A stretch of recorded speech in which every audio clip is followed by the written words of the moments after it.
এখানে এই লোকটি যখন টাইলস তৈরি করছিল তখনই পিছন দিয়ে এই লোকটি এসে তার টাইলস গুলোকে ভেঙে দেয়। আর এটা কে করলো? ও আচ্ছা, তাহলে তুই করেছিস। আজকে তোকে একটা উচিত শিক্ষা দেবো। আর দেখ, ভুল করে আমার এই টাইলস গুলো ভেঙে গেছে। আর ভেঙে গেছে, এখনই গিয়ে আমি মালিককে বলছি তোর চাকরির ছুটি হয়ে যাবে। আরে ভাই প্লিজ বলিস না। আরে এখন আমি কি করব?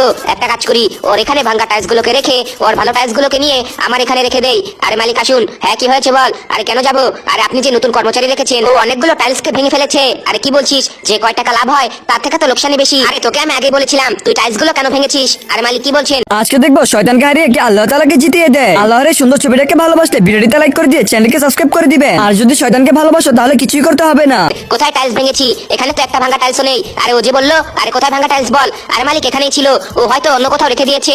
আরে তুই আমার নামে মিথ্যে কেন বলছিস? তুই নিজের দোষ আমার উপরে চাপাচ্ছিস মানে? আরে মালিক দেখুন, ও এই টাইলস গুলোকে ভেঙে আমাকে ফাঁসানোর চেষ্টা করছিল। আরে না মালিক, আমি এগুলোকে ভাঙিনি। আরে হ্যাঁ মালিক, ও এগুলোকে ভাঙেনি। তবে আমি যখন ওইখানে কাজ করছিলাম তখন ও পিছন দিকে এই হাতুড়ি দিয়ে টাইলস গুলোকে ভেঙে দেয়। এরপর আপনার কাছে গিয়ে আমার নামে নালিশ করে। আরে মালিক আমার ভুল হয়ে গেছে। আরে কোনো ভুল না, কালকে থেকে তোর ছুটি, আর কাজে আসবি না। আরে দেখলি ওস্তাদের সঙ্গে পাঙ্গা নিলে এমনই হয়।